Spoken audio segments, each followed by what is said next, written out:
దేవుని పరిశుద్ధ నామానికి మహిమ కలుగును గాక. మన ప్రభును, ప్రియరక్షకుడును అయిన యేసు ప్రభు యొక్క నామములో దేవుని సన్నిధికి కూడి వచ్చిన మీ అందరికీ కూడా పేరు పేరు వలసిన వందనాలు చెల్లిస్తున్నాను. అయితే నా ప్రియమైనటువంటి వాళ్ళరా, మరి ఎంతో ఆయన యొక్క కృపను మన మీద కుమరించి, ఆయన దయా వాత్సల్యతను బట్టి, ఆయన కనికరాన్ని బట్టి మనల్ని ఎంతగానో ప్రేమించి ఈ రీతిగా దేవుడు మనల్ని హెచ్చిస్తూ, మనల్ని గనపరుస్తూ, మనల్ని దీవిస్తూ, ఏ పరిస్థితిలోనైనా మరి మనల్ని కాపాడుతూ, మన చుట్టూ తన కంచి వేస్తూ, ఈ లోకంలో బహు భయంకరమైనటువంటి పరిస్థితులు ఉన్నప్పటికీ కూడా మన చుట్టూ తన కంచి వేసి తన రక్త పోట్లో మనల్ని భద్రపరుస్తూ, మనల్నే కాదు మన కుటుంబాలని, మన పిల్లల్ని, మన చుట్టూ ఉన్నటువంటి వారిని అందరినీ కూడా భద్రపరుస్తూ దేవుడు ఈ రీతిగా మనతో నడుస్తున్న విధానం, మనం చేయి పట్టుకుని నడిపిస్తున్న విధానాన్ని బట్టి మనకు చాలిన దేవుడుగా ఉన్నాడు. అవును, మన సమస్యల్లో చాలిన దేవుడు. అవునే, దేవుడు గొప్ప దేవుడు, శక్తిమంతుడు, బలమైన దేవుడు. అటు దేవుడిని కలిగి ఉన్నందుకు మనం ఎంతో ధన్యులం నా ప్రియమైనటువంటి వాళ్ళ. అయితే చూసినట్లయితే మనం మరి చాలా సమస్యలు గుండా పోతానే ఉంటాం, చాలా ఇబ్బందులు గుండా పోతానే ఉంటాం, చాలా అవసరాలు గుండా పోతూ ఉంటాం, అలాగే చాలా అవమానాలు గుండా పోతాం, నిందలు గుండా పోతూ ఉంటాం. అయితే నా ప్రియమైనటువంటి వాళ్ళ మనలో నేను కొంతమంది ఏం చేస్తారంటే, మన స్థితిని బట్టి, మన సమస్యను బట్టి, మన ఆలోచన బట్టి మనం బాధపడకుండా ఏం చేస్తామంటే దేవుని మీద భారం వేసి నిబ్బరంగా, అంటే ధైర్యంగా ఉంటాం. ఇంకొందరు ఏం చేస్తారంటే ఈ భారాన్ని చూస్తూ నిరాశతో జీవిస్తూ ఉంటాం. అది మానవ నైజం. ఏమిటంటే మన మానవ నైజం ఎలా ఉంటుంది అంటే, ఎదుటి వారి యొక్క తప్పులను మనం ఏం చేస్తాం, విమర్శిస్తూ ఉంటాం, మరి ఎక్కువగా యోచన చేస్తూ ఉంటాం. అది ఏంటి అంటే దానివల్ల మనకు ప్రయోజనం ఉండదు, కానీ మనకు మానసికంగా ఆనందం కలుగుతుంది. మరి దైవజనులు ప్రార్థన చేస్తే దేవుడు ఆలకిస్తాడు, మనం ప్రార్థన చేస్తే కూడా దేవుడు ఆలకిస్తాడు కదా. మన దేవుడు ఆలస్యం మనం కొన్నిసార్లు కొన్ని సమస్యల కోసం ప్రార్థన చేసినప్పుడు అది ఆలస్యం అవ్వచ్చు. అది ఏదైనా కానీ, ఉద్యోగమే కానీ, గర్భఫలమే కానీ, ఇంకా ఆర్థిక పరిస్థితులే కానీ, కుటుంబంలో సమాధానమే కానీ, రక్షణ లేనటువంటి బిడ్డల కొరకు ప్రార్థించినప్పుడు మరి అదేమవుతుంది అంటే, నా ప్రియమైనటువంటి వాళ్ళ ఆలస్యమైనప్పుడు మరి మనం ఎంతో నిరుత్సాహపడతాం. కానీ దేవుడు ఆలస్యం అవుతుందేమో కానీ అలక్ష్యం చేసే దేవుడు కాదు, నిర్లక్ష్యం చేసే దేవుడు కాదు నా ప్రియమైన వాళ్ళరా. చూస్తే ఇక్కడ ఈ ఇర్మియా గ్రంథంలో ఒక మాట రాయబడి ఉంది. ఏమని అంటే నా ప్రియమైన వాళ్ళరా, అది చూద్దాం. 16వ అధ్యాయం 1వ వచనంలో దేవుని యొక్క లేఖనం ఇలాగ సెలవిస్తుంది. మరియు యెహోవా వాక్కు నాకు ప్రత్యక్షమై ఇలాగ సెలవిచ్చును, ఈ స్థలమందు నీకు సహచరులైనను, కుమార్తెలైనను మరి పుట్టకున్నట్లు చూస్తున్నాను. 16-15 ఒకసారి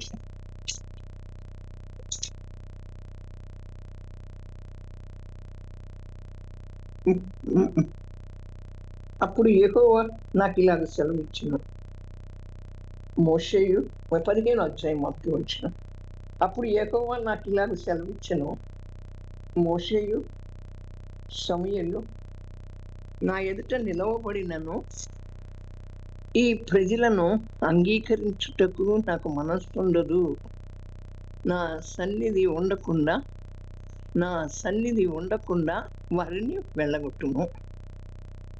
అవును నా ప్రియమైనటువంటి వాళ్ళ, ఇక్కడ దేవుడు మాట్లాడుతున్నాడు. ఏమని అంటే, మోషే సమూయేలు ఇద్దరు కూడా వారి గురించి ప్రార్థన చేస్తారు. నా నా సన్నిధిలో నిలబడి ఆ ప్రజలను అంగీకరించడానికి నాకు మనస్సు ఉండదు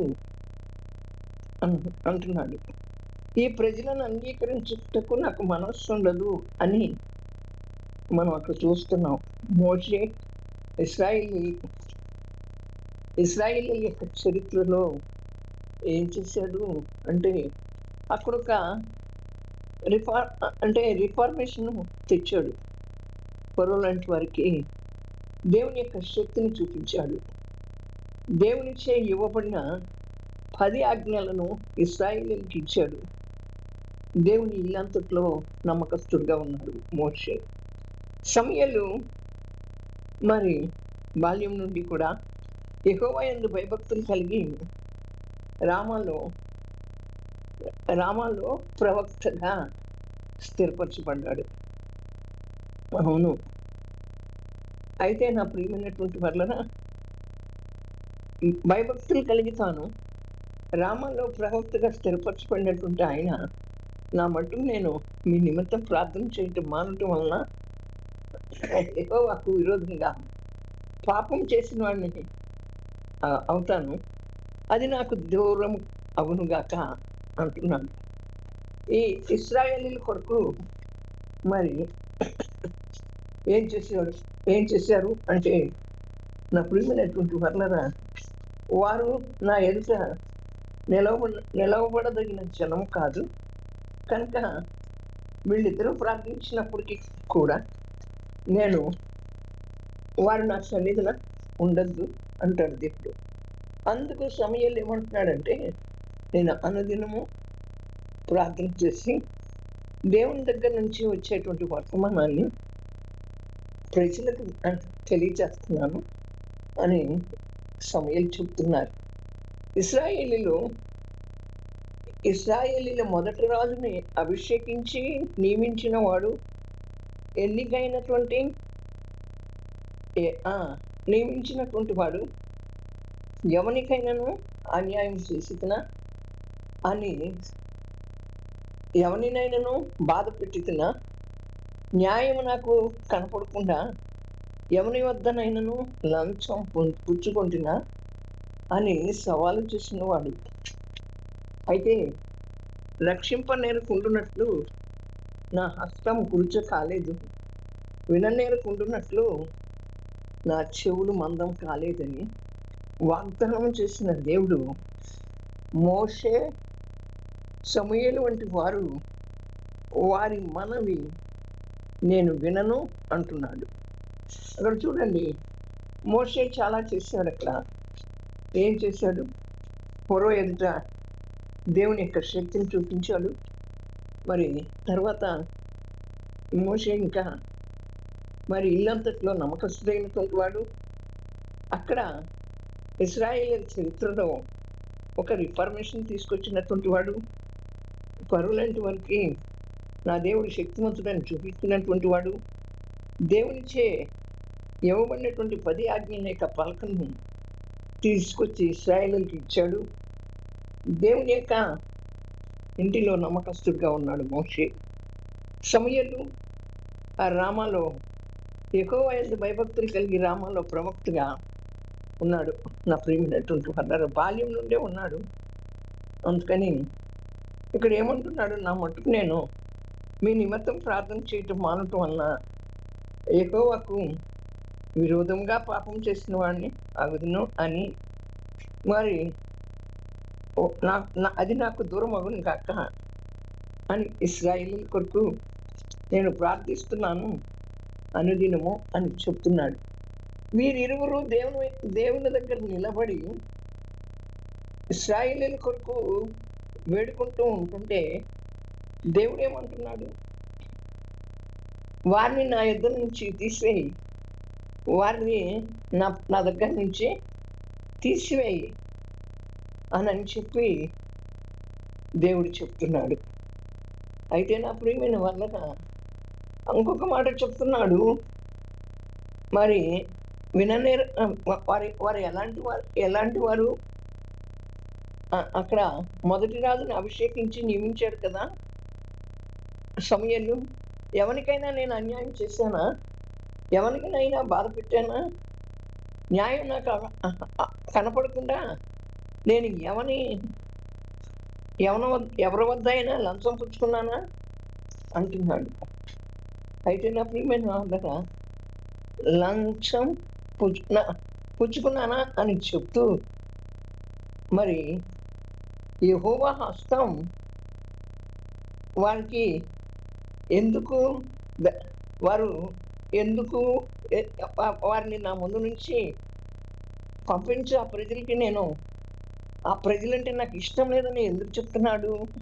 వీరిద్దరూ మంచి ప్రవక్తలు, దేవుని దగ్గర యథార్థతగా ఉండినటువంటి వారు, మరి దేవుని కొరకే ఉన్నటువంటి వారు. వీరిద్దరూ కూడా ఇశ్రాయేలుని మరి ఇశ్రాయేలు కొరకు ప్రార్థించారు. మరి అట్లాంటప్పుడు మరి ఎందుకు ఆ ప్రజల యొక్క మనం నేను వినను? ఆ ప్రజలంటే నాకు కష్టంగా ఉంది అని ఎందుకు దేవుడు చెప్తున్నాడు? నా ప్రియమైనటువంటి వాళ్ళరా, ఆ ప్రజలను అంగీకరించడానికి నాకు మనస్సు ఉండదు అని చెప్తా ఉన్నాడు. అయితే ఎందుకు చెప్తున్నాడు? మరి చెప్తున్నాడు కదా, విననేరకుండానట్లు నా చెవులు మందం కాలేదు, రక్షింపనేరకుండానట్లు నా హస్తం కుర్చీ కాలేదు. అదే మరి ఆయన యొక్క హస్తం కురుచ కాదు, వినకుండా ఉన్నట్లు ఆయన యొక్క చెవులు కూడా మందం కాలేదు అని చెప్తున్నాడు. అంటే మేమింత నీతిగా యథార్థతగా ఉన్నాం కదా. సమూయేలు కూడా ఏమంటున్నాడు? రాజుగా అభిషేకించినప్పుడు నేను ఎవరి దగ్గరన్నా లంచం పుచ్చుకున్నానా? ఎవరినన్నా ఇబ్బంది పెట్టానా? అవినీతి కార్యాలు ఏమన్నా చేశానా అని చెప్తా ఉన్నాడు. అయితే నా ప్రియమైనటువంటి వాళ్ళరా, మరి నీలో నాలో ఏ దోషము లేదు, ఏ యొక్క బలహీనత లేదు. అక్కడ దేవుడు ఏమంటున్నాడు? మీ దోషాలే మీ దేవుడికి మీకును అడ్డంగా వచ్చాయి. మీ పాపాలే ఆయన ముఖాన్ని మరుగు చేస్తున్నాయి, ఆయన ముఖాన్ని మరుగుపరిచాయి. కనుక ఆయన ఏమంటున్నాడు? ఆలకించుచున్నాడు. చూడండి, అవి అడ్డంగా వచ్చి మన పాపాలు మన దోషాలు ఆయనను చూడటానికి అవి అడ్డంగా వచ్చి మనకు మరుగుపరచబడుతున్నాడు ఆయన. మనం అనుకుంటాం, నాలో ఏ దోషాలు ఉన్నాయి, నాలో ఏ పాపాలు ఉన్నాయి, నేను అనుకుంటా నేను చాలా పరిశుద్ధురాల్ని, పవిత్రురాల్ని కదా, నేను బాగా ప్రార్థన చేస్తాను కదా, నేను బాగా వాక్యం చదువుతాను కదా, నేను ఎవరిని ఇబ్బంది పెట్టట్లేదు కదా అని చెప్పి మనం ఆలోచన చేస్తాం. అయితే నా ప్రియమైనటువంటి వాళ్ళరా, నాలో ఏ లోపము లేదు అని నేను అనుకోవచ్చు.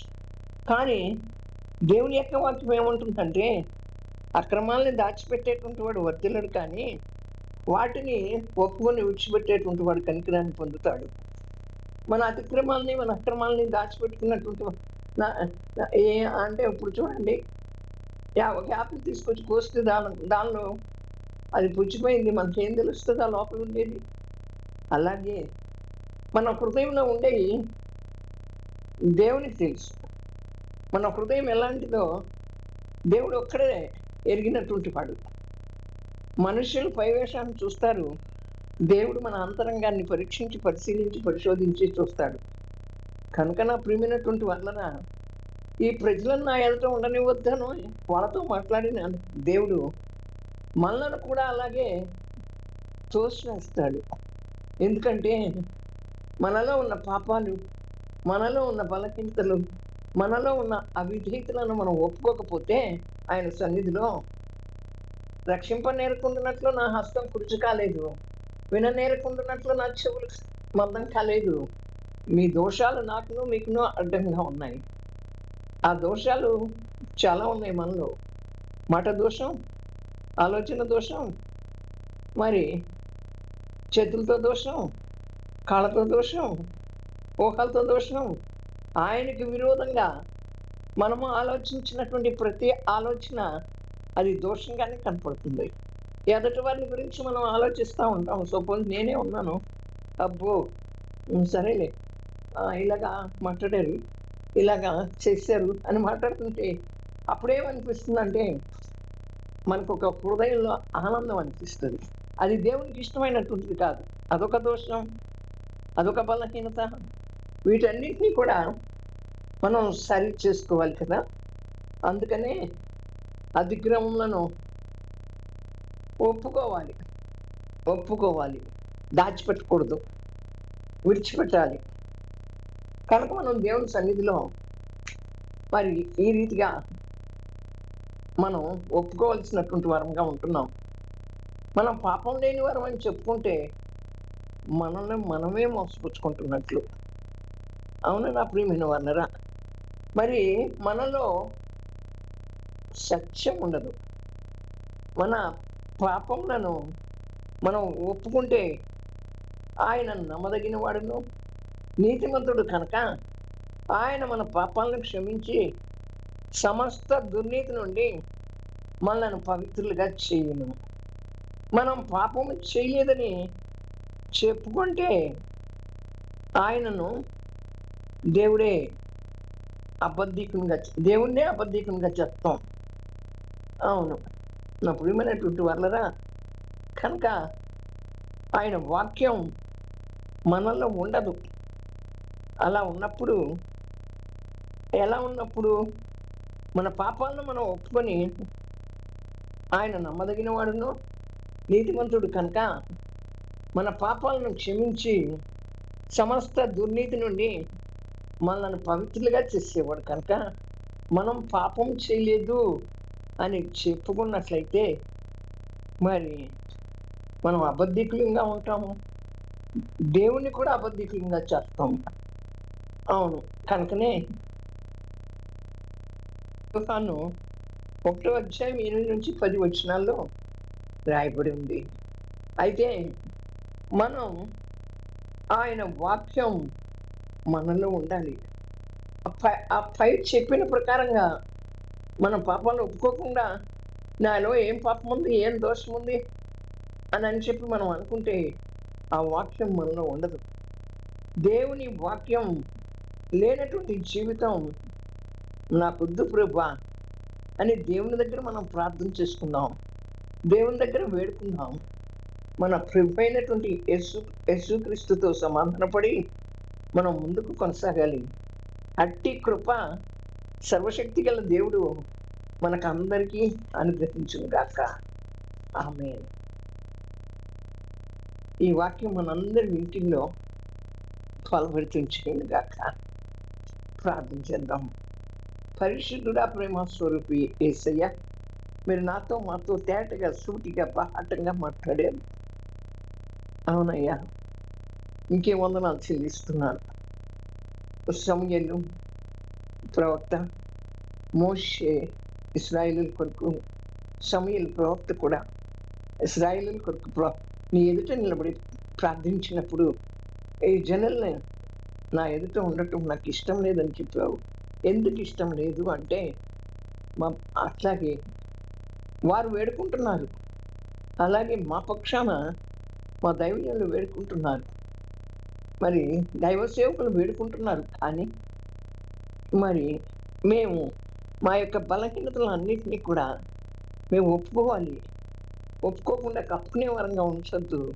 మా పాపాలన్నింటినీ కూడా క్షమించమని, సమస్త దుర్నీతి నుంచి విడిపించేటువంటి వాడు నీవని, నీతిమంతుడు అని నీ వద్దకు రావటానికి మీరు సహాయం చేసి ఈ వాక్య ప్రకారంగా మీరు జీవించడానికి కృప చూపించండి ప్రభువా. మీకే స్తోత్రాలు.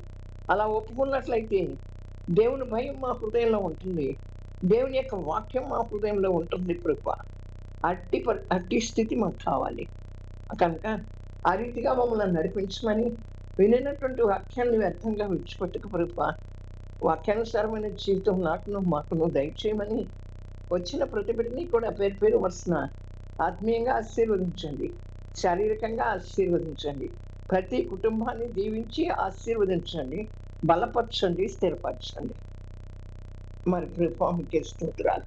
మీరే ఘనత, మహిమ, ప్రభావాలు పొందుకోమని త్వరగా రానైన యేసు ప్రభు యొక్క శక్తి కలిగిన నామంలో ప్రార్థించి పొంది ఉన్నాము తండ్రి. ఆమేన్, ఆమేన్.